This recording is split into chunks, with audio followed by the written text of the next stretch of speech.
안녕하세요. 책 읽는 미주입니다. 오늘 소개할 책은 나는 이제 싫다고 말하기로 했다. 김호지흠, 출판사 위즈덤 하우스. 호의가 계속되면 권리인 줄 아는 사람들에게.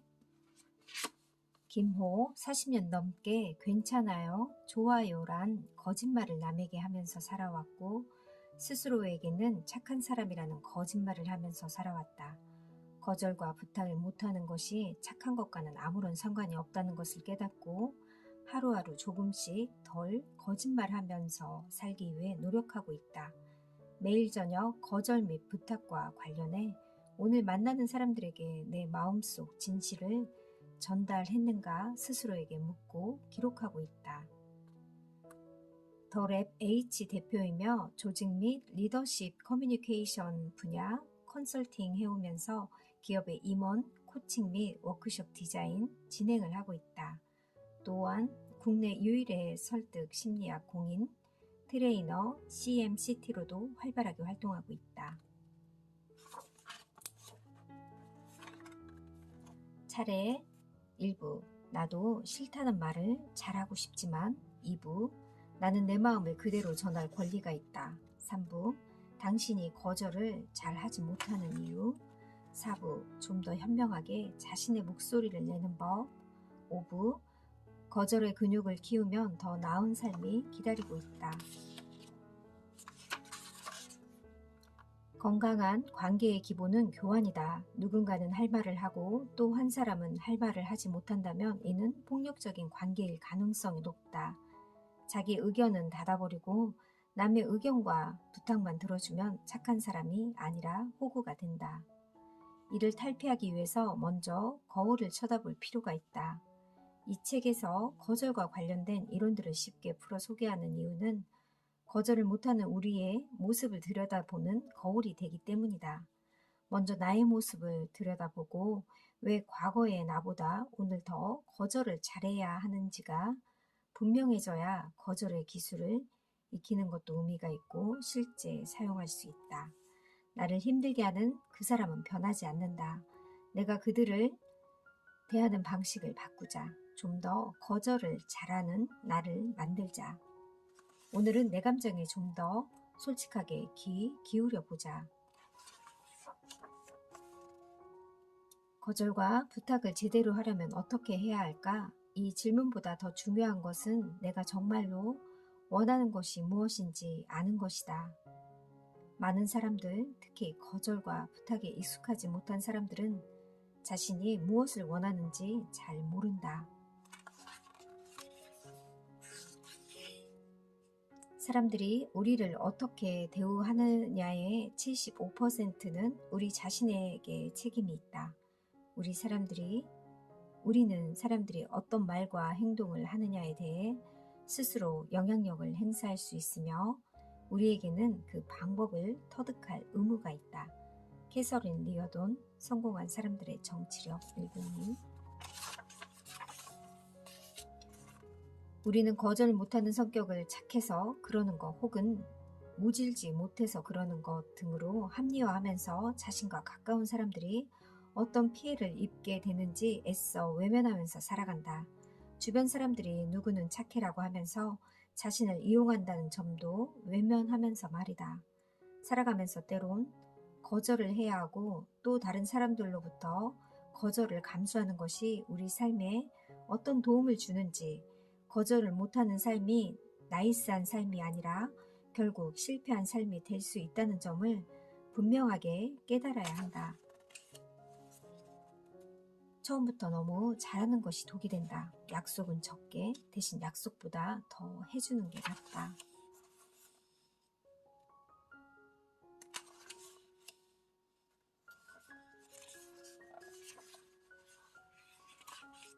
거절과 도움 사이에서 베스트셀러 기브 앤 테이크의 저자인 애덤 그랜트와의 인터뷰를 소개한 국내 기사의 제목은 호구의 재발견, 베푸는 자가 성공한다라는 거였다. 조직 심리학 박사로는 그랜트 교수는 사람을 세 가지 부류로 나누었다. 기버는 남에게 받는 것보다 더 많이 주려고 하는 유형이고 반대로 테이커는 남에게 도움을 베푼 것보다 더 많은 것을 가져가려는 성향이며 매처는 쉽게 말하면 눈에는 눈, 이에는 이 유형으로 남에게 받은 대로 갚아주는 사람들이다. 남을 도와주는 것이 우리 자신에게 도움이 되기 위해서는 다음을 고려할 필요가 있다. 만약 당신이 기벌하는 생각이 든다면, 그리고 평소 남들에게 거절을 잘 못하는 사람이라면 스스로에게 이런 질문을 한번 던져보라. 당신이 남들에게 도움을 주는 경우가 10번 정도일 때 그중 그들이 도움을 요청하지 않았는데도 도움을 주는 경우가 있는가? 예를 들어 누군가 요청하지도 않았는데 여러분이 우연히 알게 된 정보나 자료를 그것을 할 만한 사람들에게 전달한다든지 어떤 좋은 기회가 있을 때 이를 알려줄 필요도 없는데 연결을 시켜준다든지 하는 것 말이다. 이 책에서는 말하는 거절을 좀 더 잘하는 사람이 되자는 것은 결론적으로 말하면 주도적 도움을 좀 더 잘 주는 사람이 되면서 거절도 주도적으로 할 수 있는 사람이 되자는 것이다. 이 부분은 매우 중요한데 당신이 평소에 요청하지도 않은 도움을 주는 사람이라면 평판을 확보할 수 있다면 당신의 어떤 요청에 거절 의사를 표시한다 해도 주변 사람들은 그 거절에 대해 덜 섭섭해하고 존중할 가능성이 높다. 거절을 잘하자는 것은 도와줄 때에는 화끈하게 도와주자는 것과도 상통한다. 우리는 거절을 잘하는 스마트한 기버가 될 것이다.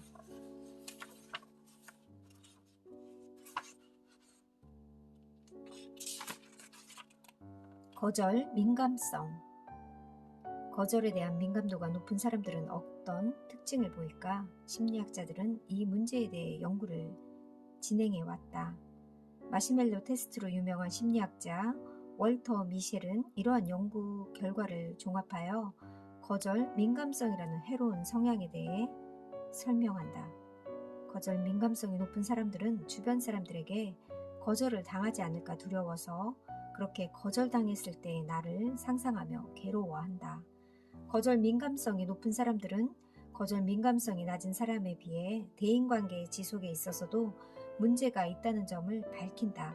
우리가 제이슨 콤니의 거절 테라피, 지하 지향의 거절 프로젝트, 로버트 드니로가 조언하는 거절의 문에 귀를 기울여야 하는 이유이다. 거절을 디폴트, 즉 삶의 기본 조건으로 정해놓고 거절에 대한 맷집을 키우는 것은 단순히 좀 더 적극적이 되는 것이 아니라 이것이 내 삶의 행복과 성공에 직접적인 영향을 줄 수 있다는 점을 꼭 기억하자. 거절을 잘하고 싶다는 것은 일종의 자기 변화에 대한 욕구이다. 과제의 분리, 미움받을 용기가 주는 교훈.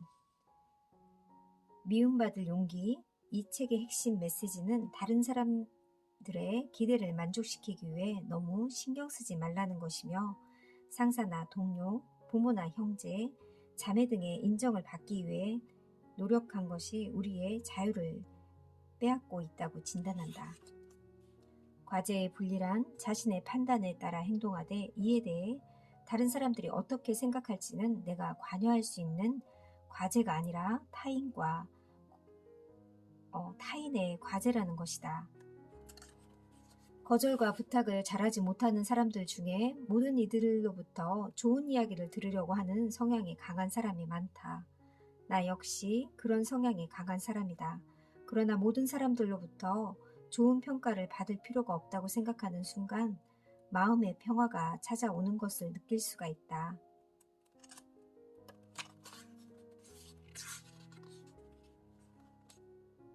아들러 심리학에서는 말하는 과제의 개입은 상사와 부하의 관계뿐 아니라 부모와 자녀 사이에서도 똑같이 적용된다.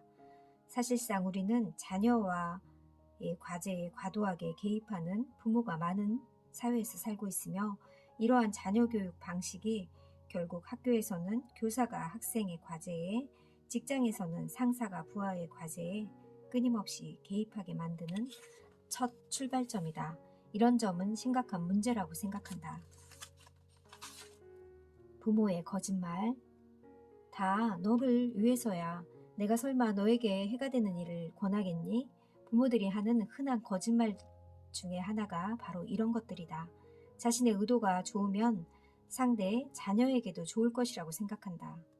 자녀에 대해 항상 좋은 의도를 갖고 있다고 과제 개입 행동을 끊임없이 정당화하는 것이 더 큰 문제이다.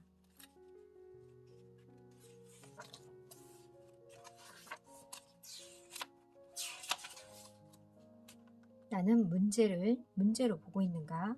친절한 내가 폭력적일 수 있다는 것. 문제를 문제로 보지 않으면 문제는 절대로 해결되지 않는다. 말 장난처럼 들릴지 모르지만 20년 가까이 컨설팅과 코칭, 트레이닝과 워크숍 진행 등을 해오면서 깨달은 것이다. 이 세상에서 제일 안 되는 게 사람과 세포 가르치는 일이에요. 사람은 자기가 생각하는 대로 배운 대로 절대 안 해요. 한국 시험관의 아기의 아버지라 불리는 문신용 전 서울대학교 산부인과 교수가 한 언론과의 인터뷰에서 말한 내용이다. 이 대목을 읽으면서 교육으로서 사람의 행동 변화를 이끌어내는 것이 얼마나 어려운지 떠올렸다. 이런 프로젝트를 처음 시작할 때 가장 중요한 결정 요소가 있는데 바로 본인이 변하고 싶은지의 여부다. 본인이 아무런 문제가 없다고 생각하는 사람을 바꾸는 것은 시간 낭비일 가능성이 많다.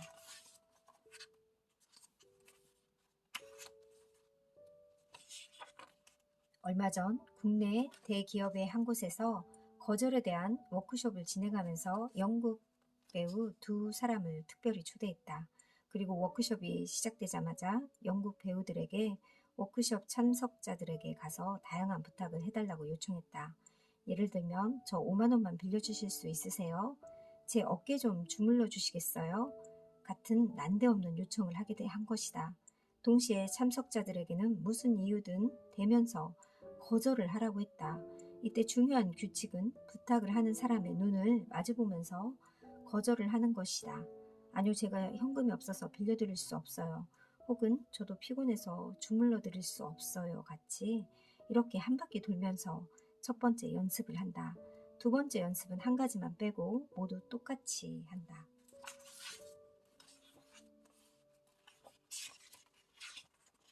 거절하려고 애쓰지 말자. 현재와 과정 중심의 커뮤니케이션. 일반적으로 마음이 약해 상대방에게 싫은 소리를 못하는 사람들은 반대로 남에게 무엇인가를 해주는 것을 마음 편하게 생각한다. 거절 훈련의 핵심은 실상 주는 것에 있다. 무엇을 주어야 할까? 내 마음속의 진실, 즉 솔직한 마음이다. 심리학자이면서 솔직함의 심리 버튼의 저자인 수잔 캠벌이라는 사람은 똑바로 사는 것보다 솔직하게 사는 것이 중요하다고 이야기한다. 비폭력 대화에서는 노젠 버그도 결국 자신의 욕구가 무엇인지를 알아차리고 이것을 상대방에게 있는 그대로 전달하는 것이 중요성을 이야기한다. 그대로 전달하는 것의 중요성. 보통 마음이 약해 거절이나 부탁을 못하는 사람들은 소통할 때도 결과에 대해 지나치게 염려하는 편이다. 이제부터 내 마음속에 어떤 생각이 드는지 좀 더 집중할 필요가 있다. 상대방에게 내 마음속의 진실을 전하기 위해서는 내 마음속에서 어떤 생각이 드는지, 내가 어떤 감정을 느끼는지 솔직하게 들을 수 있어야 하기 때문이다. 여기에서 소통을 할 때에는 내가 아닌 상대방을 중심에 두고 해야 하는 것인가 아닌가 하는 의문을 가질 수 있다. 일반적으로 대부분의 커뮤니케이션 강의나 책에서 이른바 청중 중심의 소통을 강조하고 있기 때문이다. 나 역시 직업적으로 전략 커뮤니케이션 컨설팅을 해왔기 때문에 청중 중심의 소통이 중요하다고 고객들에게 강조한다.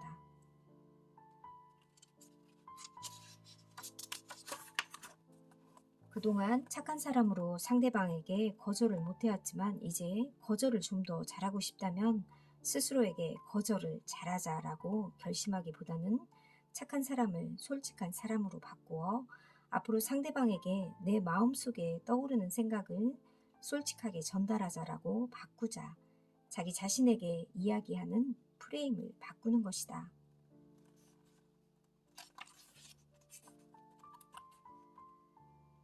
감정에 포스트잇을 붙여라.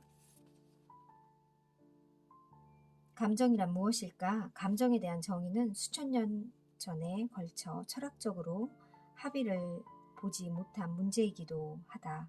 감정에 대해 좀 더 정확한 이해를 하기 위해서 유사어들과의 차이를 살펴보자. 감정을 흔히 느낌과 혼동하는데 느낌은 감정에 대한 주관적인 경험이다. 여기에서 한 가지 주의해야 할 것이 있다. 좋은 감정이나 나쁜 감정이란 존재하지 않는다는 점이다. 행복과 같은 긍정적 감정과 분노와 같은 부정적 감정을 나눌 수는 있겠지만 부정적 감정을 나쁜 감정이라고 생각하는 것은 곤란하다.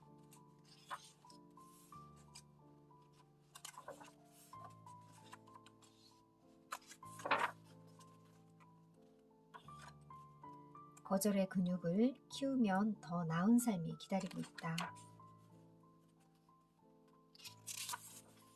싫은 소리를 해주는 사람이 필요한 이유, 블라인드 사이드에 대한 피드백,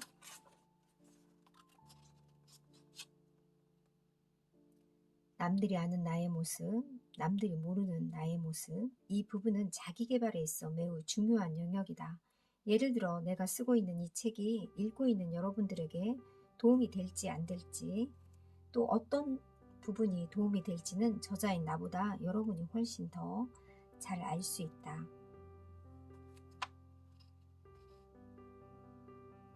이 책은 쉽게 쓰여졌다고 생각한다고 치자. 이럴 때 누구의 의견이 진실에 더 가까울까?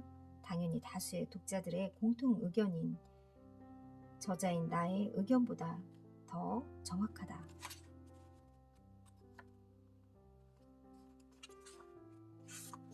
우선 진정한 피드백과 그렇지 않은 피드백을 가려낼 수 있어야 한다. 사람은 정치적 동물이기 때문에 주변에 지인 10명 중 9명은 내게 덕담을 하지 굳이 내가 듣기 싫어하는 소리는 피한다는 점을 생각하자. 내가 피드백이라고 생각하는 것의 상당수가 실은 그저 좋은 소리일 수 있다는 점이다. 영화 블라인드 사이드의 첫 장면이 우리에게 주는 교훈은 첫째, 누구나 자신이 보지 못하거나 혹은 보기를 외면하는 블라인드 사이드가 있다는 점이다. 둘째는 사각지대가 있기 때문에 그렇고, 또 한 가지 매우 중요한 교훈은 우리 역시 누군가의 레프트 태클을, 즉 남들이 자신에 대해 보지 못하는 부분에 대해 때로 그것이 싫은 소리일지라도 이야기해 줄 수 있는 사람이어야 한다는 것이다. 레프트 태클이 쿼터백의 안전한 성공을 돕듯 우리가 누군가의 동료, 친구, 상사 혹은 부하로서 그들의 개발과 성공을 돕기 위해서 말이다. 물론 잊지 말 것은 남에게 피드백을 할 때는 사부에서 살펴보았듯 스트레이트 토크 4단계 혹은 축약된 2단계로 전달해야 한다.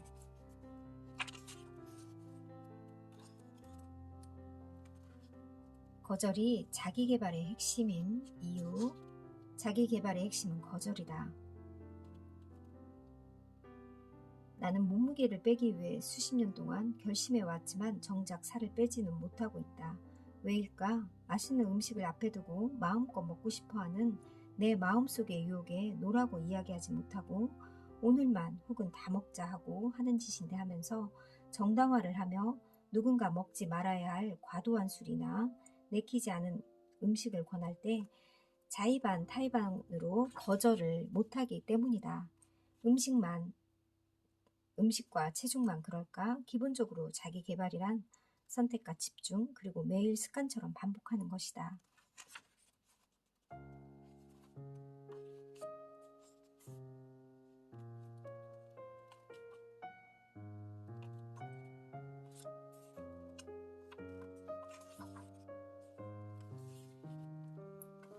나는 내 마음을 그대로 전할 권리가 있다. 거절에 대한 생각의 틀을 바꾸는 내 감정 전달법. 이 사람과의 나의 경계는 어느 정도인가? 지금 나의 솔직한 마음은 무엇인가? 이 두 가지 질문을 자신에게 해보면 거절이 쉬워진다. 맞아요. 우리가 거절을 하기 힘든 이유가 부탁을 받았을 때 상대방이 서운해할까봐도 그렇고, 거절을 하면 왠지 나쁜 것 같고 해서 거절을 잘 못하는 경우가 많은데요. 정말 뒷일을 생각해서 충분히 생각한 다음에 이게 내가 허락을 해도 될지 안 될지 그것부터 생각하고 나의 생과 마음이 끌리는 쪽으로 해야 될 것 같아요. 자기 마음에 솔직하게 귀 기울여 보는 것이 첫 번째인 것 같습니다. 거절을 잘하는 사람이 되도록 노력해봐야겠습니다. 감사합니다.